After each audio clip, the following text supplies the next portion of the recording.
This is TechRat, and I will be reading To Exist by the swimminbrony. The curtains have been drawn, the light shut off, and the doors sealed, turning Princess Luna's quarters into a fortress of darkness and silence. Its walls were impenetrable to even the loudest of sounds, and the moat uncrossable by even the brightest of lights. Inside, she was the Queen of Solitude, the Duchess of Darkness, the Lady of Shadows. But still, she could not sleep. She had tried everything. The age-old practice of counting sheep didn't help, nor did the imagining of pleasant and peaceful thoughts, which, to be fair, she had experienced few of in the past millennium. She had tried humming lullabies of old to herself, that her sister had sung to her so many years ago, but the lyrics escaped her mind, just as the slumber she so desperately craved escaped her eyes. Come, little children, I'll take thee away into a land of enchantment. Come, little children, the time's come to play here in my land. No, my... Blast, she thought, yet another melody fading into obscurity. She tossed in her bed and turned over one of her many pillows, plopping her head on its surface. The side was cool and comfortable, but sleep did not come to the peeved princess. The feeling aggravated her beyond belief. She had just gone through a several-hour session of night court, filled with speeches from boring and stuffy ponies. She should be tired, not lying wide awake in the middle of the day. With a groan, Luna slammed her head down on the pillow that sat in front of her, impaling it with her impressive horn in the process. She growled in frustration, and threw the tattered remains of the pillow in the direction of the curtains on the opposite side of the room. While it flew towards the ground, she zapped it with a bolt of magic, effectively incinerating the pillow to a pile of ashes. The pulse of the magic caused one of the curtains to flourish, exposing the harsh light of the sun to Luna's room. The princess winced, inwardly cursing herself for her foolishness. But when she opened her eyes, the darkness refused to return. Not in full, anyway, for in the middle of the room, hanging in the air around the spiraling feathers of the destroyed pillow, hovered a purple pulsating cloud of stars. Its shape was never constant, and changed as though it were a liquid that desired to conform to the shape of a non-existent container. Luna watched in silence as the cloud moved about the room, its ever-changing form drifting with care, as though it were searching for something. Or some pony. Much to Luna's dismay, the cloud came to rest above her bed. The princess of the night couldn't help but feel that the cloud was staring at her, looking her up and down as it awaited a response. You, Luna finally said. Us. A voice confirmed in a tone that was neither masculine nor feminine. It was a soothing voice that echoed in Luna's mind, rather than in the air between them. Its words hypnotized her, drawing her closer as a brilliant flower attracted a swarm of bees. It certainly has been a long time, honorable princess of the night. not long enough. Luna replied coolly. She sat up in her bed and regarded the cloud with annoyance. Her horn became enveloped in a blue aura, illuminating a small circle in her vast quarters. I suggest you explain your business here before I personally see you out. The cloud chuckled. False threats will get you nowhere, princess. We think you know very well that you cannot harm us with something so childish as magic. Luna's face fell, the light extinguished. Better, though it is a shame you had to put that light out. You are even more beautiful than we remember, dear Luna. False compliments will get you nowhere. Touché. Silence. I asked you before, and I would hate to have to ask again. What business do you have here? Or have you forgotten that I no longer desire to be tied to you and your schemes? The voice laughed again. What is so funny? It would do you good not to jump to conclusions, Luna. We never said anything about a scheme, as you call it. No, Luna. We can promise to you that we came here with only friendly intentions. We simply desire to talk. Luna raised an eyebrow. Surely you jest. No, princess. We speak with sincerity. Is it such a problem for two old accomplices to catch up and talk like old friends? The covers rustled as Luna flared her wings. We are not friends. The very idea is laughable. She said. She pointed an accusatory hoof at the cloud. I hate you. She lowered her hoof and spoke the name of the entity in a voice laced with venom. Your words sting us so, princess. The voice said, feigning sadness. Though we ask you to refrain from taking our name in vain. After all, How could you hate the one that gave you so much and ask for so little in return? We gave you everything you asked for, and yet you despise our existence. Luna roared and exploded out from under the safety of her bed. She narrowed her teary eyes at the cloud, the emotions of 1,000 years present in the captivating pools of blue. All the while, she stood tall and strong in an attempt to look intimidating. You gave me nothing! She shouted. And instead took from me everything! 1,000 years you stole from me! Thousands of chances to make memories with family and friends gone forever, all because of your lies! Despite the hostility she felt from the being, Luna refused to cease her tirade. You promised me respect, but you only brought me fear. You promised me admiration, but brought infamy onto me instead. She took a step forward and lowered her voice. You promised me love, but I only received hate. The room was silent. Luna breathed in a short, rhythmic manner, while the cloud simply continued to hover in its hypnotizing style. Princess Luna. The voice began. Luna's ears turned upwards attentively. Its voice was calm, yet she could sense anger in its words. Does one not respect what they fear? This question surprised the princess. Well, yes, I suppose, but... And does not one admire those that acquire such a height of infamy as you? In a way, yes, but... And without hatred, how could there be love for you, my princess, when you finally return from your imprisonment to your sorry, old, lonely sister? Enough! Luna shouted.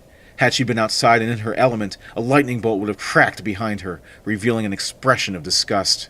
Speak what you will about me and my habits, but you will not speak of my sister in that way. She gritted her teeth. To do such is an insult not only to her, but to me, as well as the entirety of the kingdom of Equestria. Silence again. Is that clear? Luna asked. Of course it is. We all know how terrible it is to insult the great Princess Celestia. Luna growled. What are you saying? You know very well what I am saying, Princess. The voice taunted. Luna cringed. The voice was right. Luna understood its message loud and clear. They were powerful words, hurtful words, words that she knew she had heard before, somewhere in an ancient castle long ago. Is everything quite all right, Princess? Princess Luna jumped. The voice was louder this time, almost as if it were part of her own mind. Yes, everything is just fine. Then would it be so troublesome as to interrupt your peaceful day with a question? A question? Why, yes. It is why we came here, after all. Did we not say we only wished to talk? Luna frowned and set her haunches down in her bed. Speak your mind, then, O nightmare. The nightmare let out a low laugh that echoed throughout Luna's consciousness. She could almost hear the being smile its malicious smile, its devious plan no doubt coming to fruition. But she was ready. She knew all of the being's old plots and all of its cunning methods of manipulation. She had almost let her guard down once that night, but now she was prepared for any sort of question this thing had to offer. Princess, are you happy? What? The princess responded, perplexed beyond belief. You come here in the middle of the day and disturb my efforts to get some well-deserved rest only to ask me such a childish question? Answer the question. Luna sighed. Of course I am happy.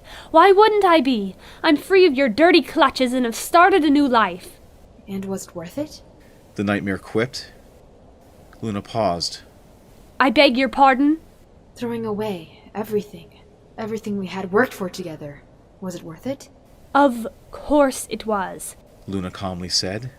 In case you haven't noticed, your little plan failed miserably. But for a while you were... The most hated pony in the history of Equestria, yes. Luna interrupted. 1,000 years is hardly qualifying for a while, nightmare. Luna gave a devious smile of her own. In fact, I think I have everything I've ever wanted now. Maybe all I needed to do was ask. Suddenly, Luna was overcome with an overwhelming feeling of sadness. The pulsating cloud that was the nightmare seemed to slow its movements, almost to a complete stop. Thank you, Princess, the being said. Princess Luna sighed. Now I suppose I must ask you. Is everything quite all right? We thought you hated us, Princess. I do. Then why does it matter? What does anything matter when everything you've ever worked for has all been for naught? When every pony you've ever cared for despises you? Luna's face went flat. It was evil. But you seem to agree. My heart was black and my mind was young. I have learned many lessons since my return to the throne. Lessons that I feel you could stand to learn, Nightmare. There was a long silence as the nightmare settled itself on the bed. It's not that simple. We can't learn in the way your kind does. We act purely on instinct, on a primal sort of desire that precedes the existence of you and your sister by centuries. We cannot simply learn. We can only feed on the wishes and dreams of ponies. Ponies like you, Princess. Princess Luna's eyes were empty. The nightmare was an evil being, that was for sure, yet... Any pony can learn. It merely takes the right circumstances. Circumstances that I think you have yet to experience. Save your words for ears that can listen. We cannot be taught.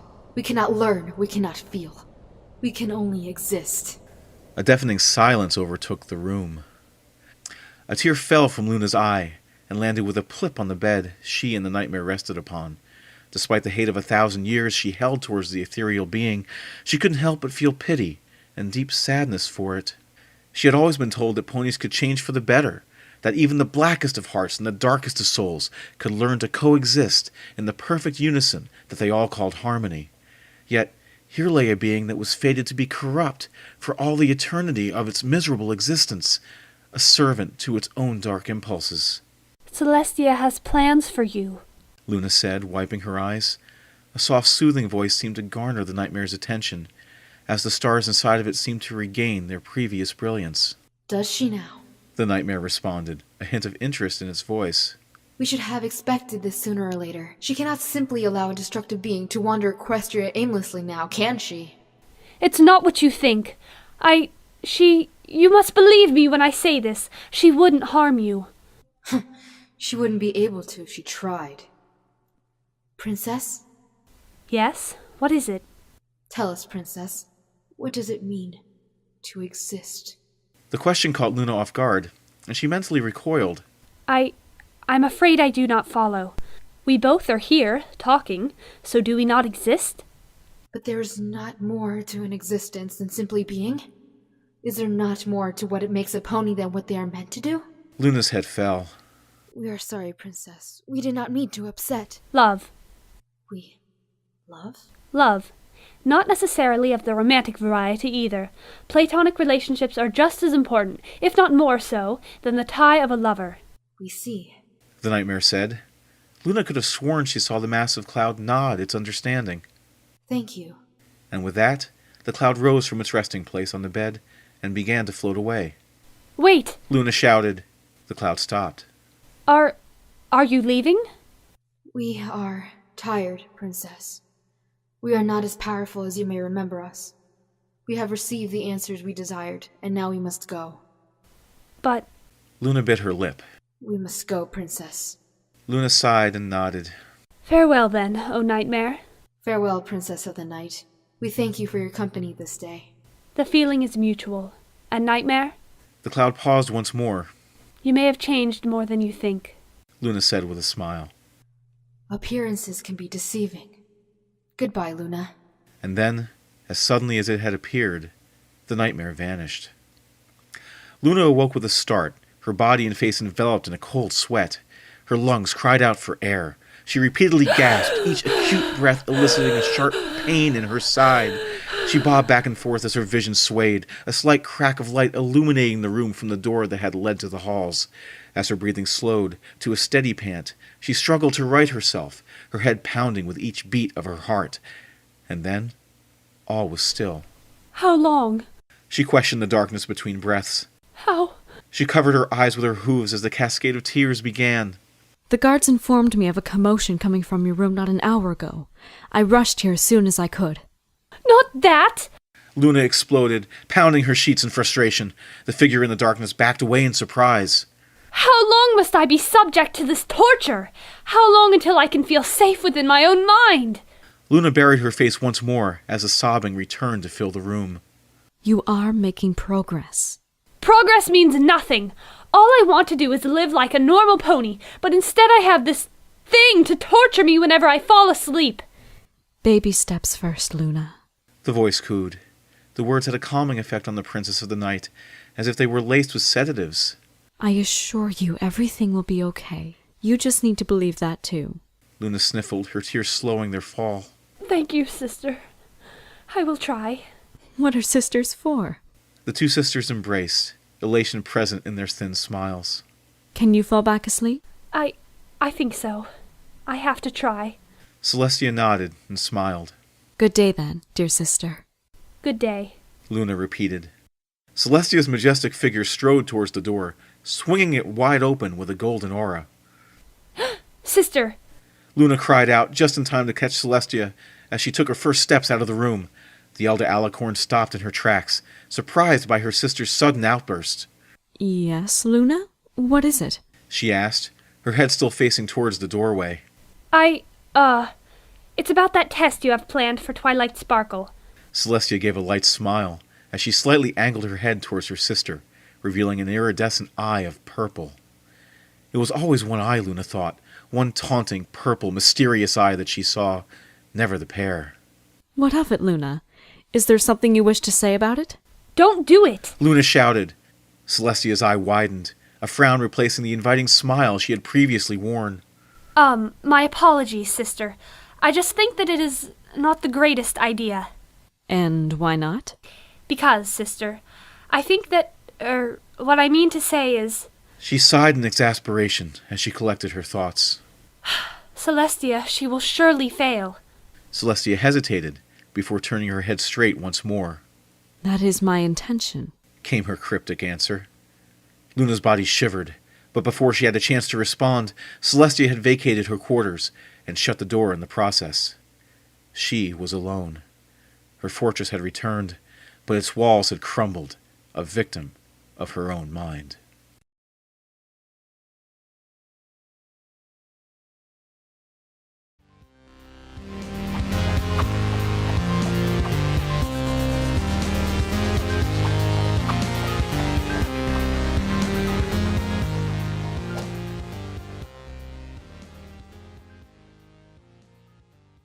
Hey, this is Repairman Man reading Fluttershy Learns the Royal Canterlot Speaking Voice by ChaoticHarmony.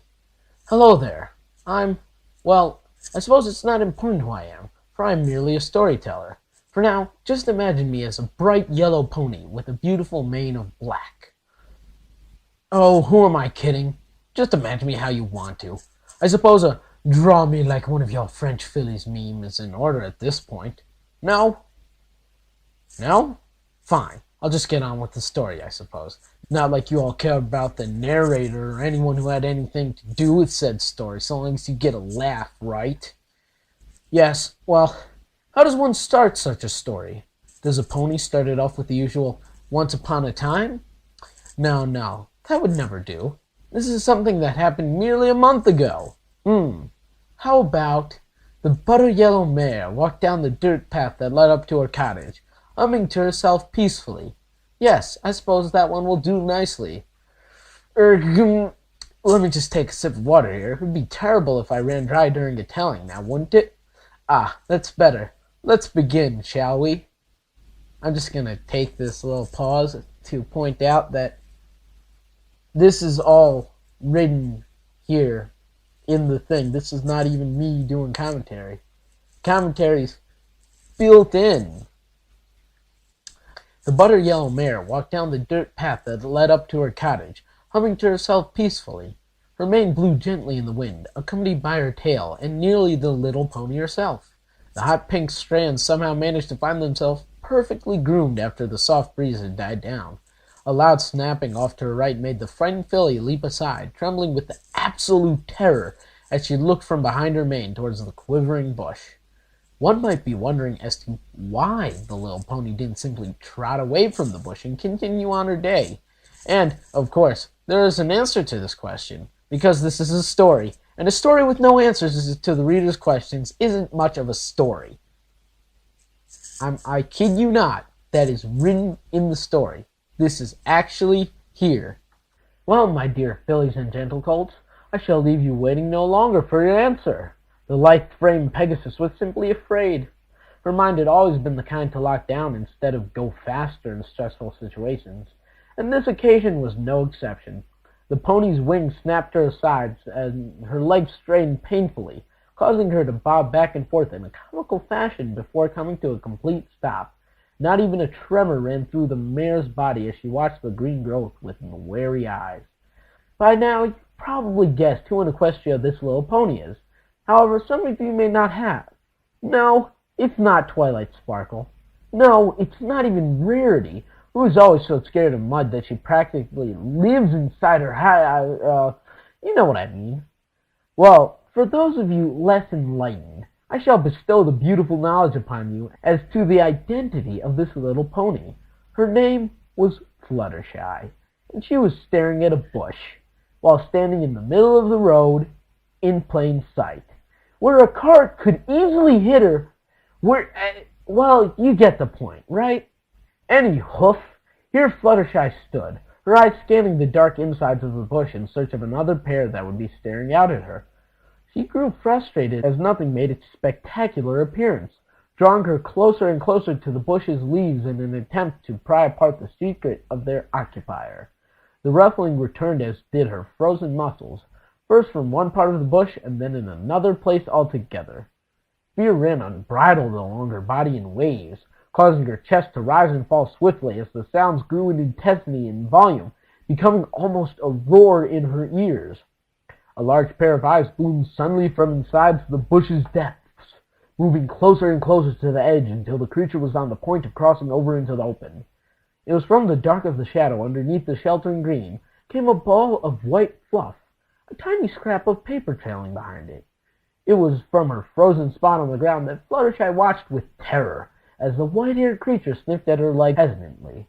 She had to suppress one of those trademark squeaks of hers as the thing brushed against her leg, then chattered up at her.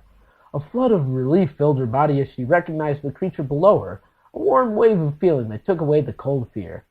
"Oh, hi there, Angel Bunny," She squeaked again, fearing she had been too loud. The bunny, more than used to his owner's peculiar behavior, simply rolled his eyes and waved the piece of paper he had been holding in her face. Fluttershy merely looked past the distraction and back along the road she had been traversing on. "That's nice, Angel, but Mama's gotta go get some of that cream for your special salad." Normally, mention of his special salad would blank his mind and replace whatever thoughts he had been having with thoughts of the delicious recipe that Fluttershy made for him on special occasions. However, today he was on a mission, given by the highest authority that Equestria had to offer. It was a simple task, but one that needed doing. Simply deliver a letter to Fluttershy when she was outdoors and alone. For such a simple task, he was promised heaps and heaps of carrot cheesecake, and piles of the normal variety as well. Angel, being the bunny that he had always been, simply accepted the request with a nod and grabbed the letter on his way out. It was only with the thought of the treats that awaited him after his job that kept him from losing concentration at the mention of his favorite food. Now, I suppose you all know where this story will end, don't you?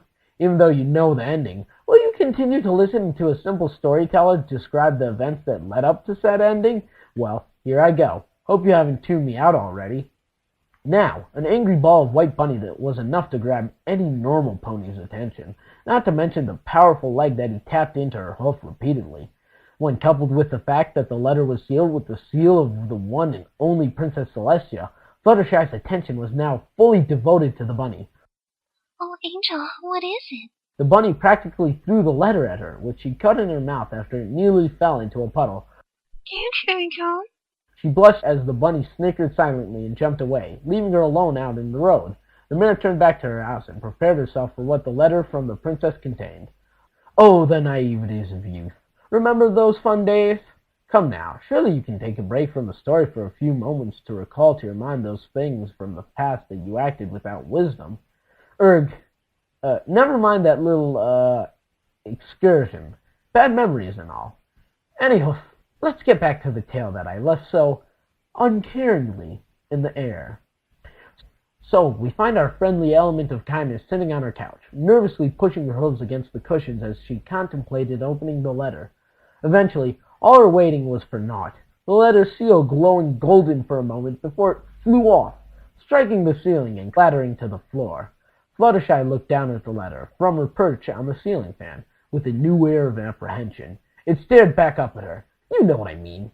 With a nonchalant expression, simply sitting there as it waited for her hooves to open it and reveal the secrets contained within. With trembling hooves, she reached out and slowly moved the edge of the scroll along the table, the parchment rolling along its bar. What would be the best way to describe what happened next? An explosion of multi-hued magic? How about a blinding light? Maybe an intense thunderstorm brewing overhead and lightning bolts striking the trees that were rooted in the Everfree Forest? I think I'll keep it simple and to the point, not to mention closest to the actual events that transpired that day.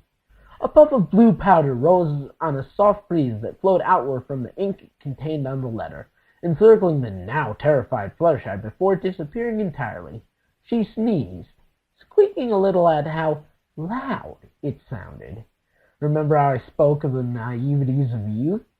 Well, sweet Fluttershy thought nothing of the change in volume, chalking it up to merely dust buildup in her home, and she made a mental note to dust more often. She bent down to read the letter's contents, something about the magic of friendship, and thanking her for helping to save Equestria. Oh my, she didn't have to send a letter to thank me. I mean, it was no big deal anyway. She shook her head lightly at the princess's unneeded gratitude and deposited the letter into a pile of papers that stood in a corner of the room. Now, I suppose I still have to go to the market and buy that cream. She grabbed her basket in her mouth and walked over to the door. What do you think happened next? A shout of rage that totally obliterated the cottage entryway? Perhaps a supersized fart that propelled her out of the doorway and over Ponyville, where the unknowing spike let out a belch of flame that ignited the gas that now hung over the town and coating everything in fire? No, nothing of that extremity occurred at that particular point in time. Merely another sneeze that lightly rattled the door in its frame. She pushed open the now silent door and set off at a trot down the road. Birds on every side sang to her, their songs clashing and flowing together at the same time, creating the beautiful melody of nature, to which the bubbling creek created the tempo. She sang wordlessly as she smiled at the birds and the trees.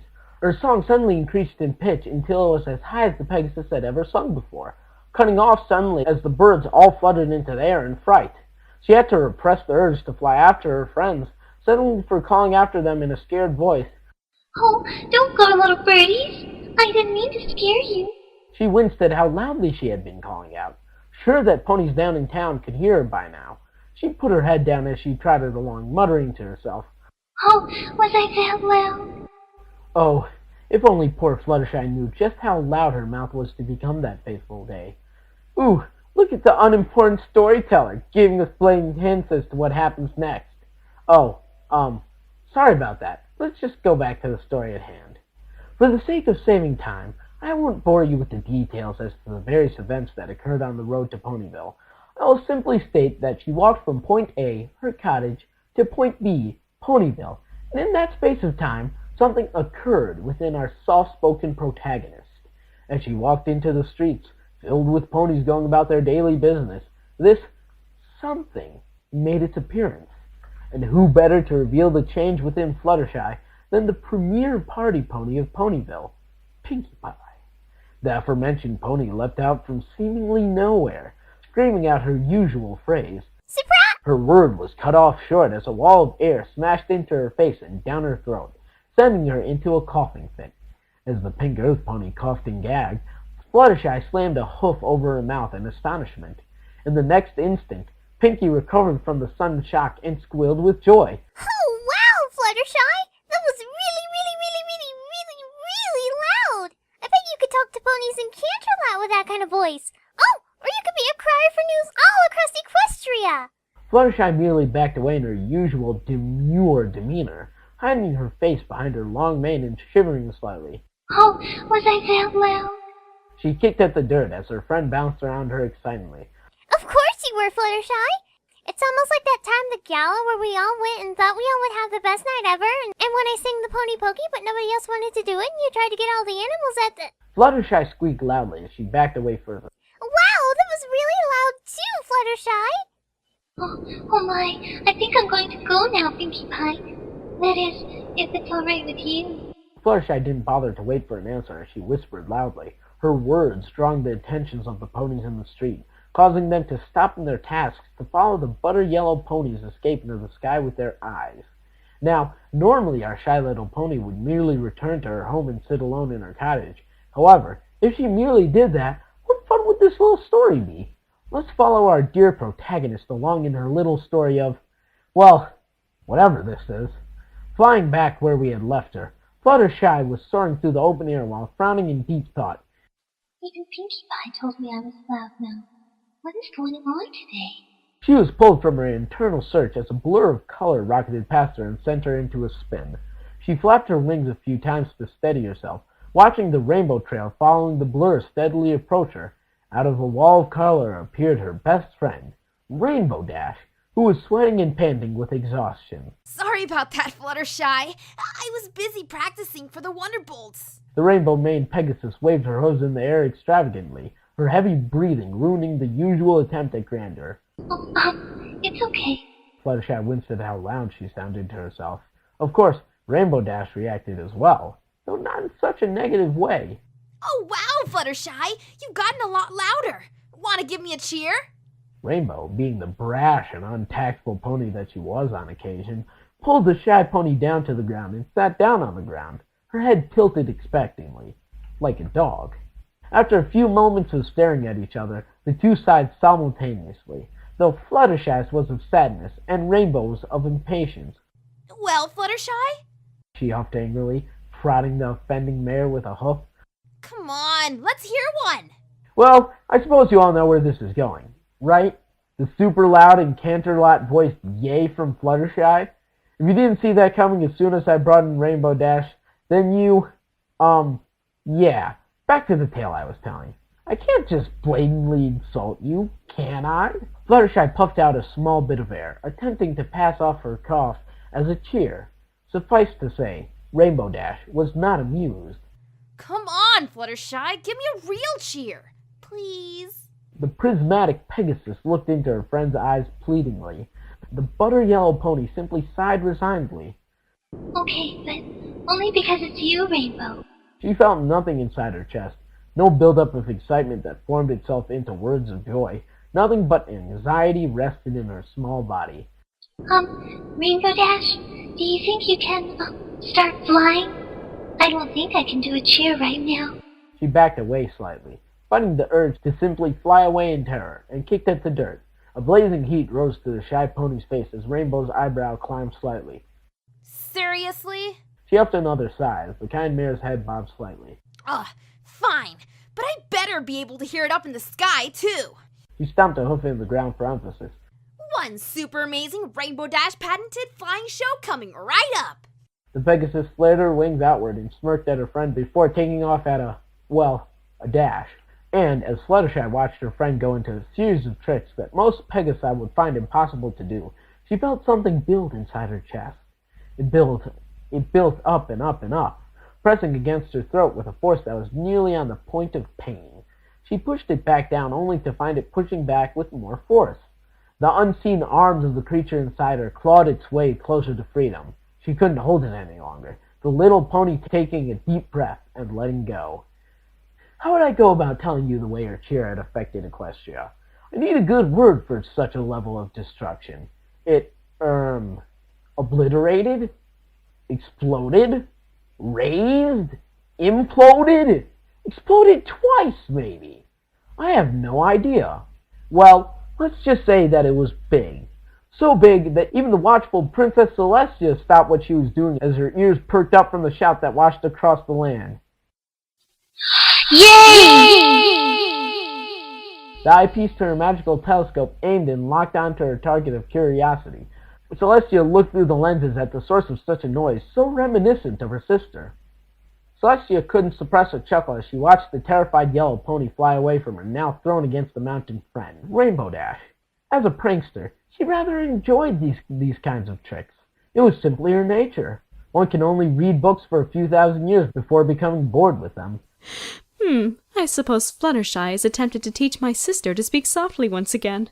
She mused aloud, looking away from her telescope as she grabbed a slice of cake, her one guilty pleasure. Oh, my sister. Such an aptitude for pranks, but nothing more from our time. What are you speaking of, dear sister? We are standing right here next to you. Chunks of half-chewed cake splattered against the ground as Celestia spun around, looking up and down her sister's midnight blue body. Wait, I thought you were down there with Fluttershy. Celestia poked her sister's leg hesitantly, absolute horror passing through her as the feeling of warmth indeed confirmed that her sister was in front of her. Then that means that it was Fluttershy who made that noise? The Princess of the Night couldn't suppress a grin as she conjured up her own magical lens. Indeed, sister. Shall we observe these events? Her sister's mischievous grin was contagious, and Celestia soon found herself smiling. Yes, let's. I suppose you think that this is the end, right? That it was Trollestia the entire time? Well, you are wrong, because this is not the ending. For you see, it was not either of the royal sisters that sent the sealed letter, because there is another pony in Ponyville with access to the royal seal, which she uses to bind all of her letters to Celestia. The pony I speak of was now currently lurking in her library, stifling her laughter as another loud wave of sound rattled her windows. Oh, that is so funny! This book really helps when trying to prank ponies. She opened the book, which had the words, "Prank is the Pony, 16th century edition," stamped across its cover. The purple unicorn, known by many as the element of magic, lifted a small glass jar full of blue powder that glittered in the lavender glow of magic. She smiled as she cast a spell over her body, shivering lightly as the oozing tendrils of cold flowed down her back. She spread her disguise's wings and stretched, relishing in the feeling of having wings, even though she couldn't actually fly with them. The twilight-turned Celestia smiled mischievously. A manic glint in her eye. Now, who else can I give this powdered poison joke to? And who can deliver it for me this time? Oh, come now! Don't look at me that way! I'm merely the teller of this tale. Well, you all had a good laugh, right? Can we please put down the books and rocks and other miscellaneous objects that you are all preparing to throw at me? Alright then, so we find ourselves at the end of this story, right on the precipice of another start. Shame really, but I ran out of water, so that story will have to wait until a later time. Thank you for listening to the Tales of a Storyteller.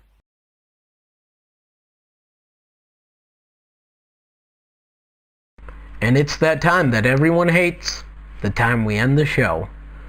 For those of you who wish to submit fictions to us, the email to send them to is readrainboom@gmail.com.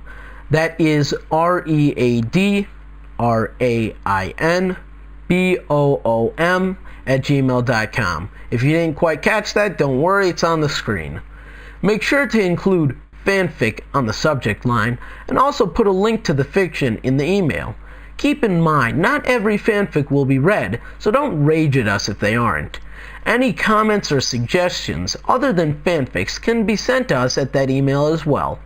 Also, as stated before, we have a set of rules for fictions, which are 1. The fictions must be PG-13, no exceptions. 2. The fictions must be completed. 3. Authors can submit their own story, but cannot be selected without fan support. 4. Fics should not be too short or too long. 5. Not too many key characters. We have a limited crew. I hope you all enjoyed watching this show as much as we did making it. And now, it is time to leave. Read on, every pony. Read on.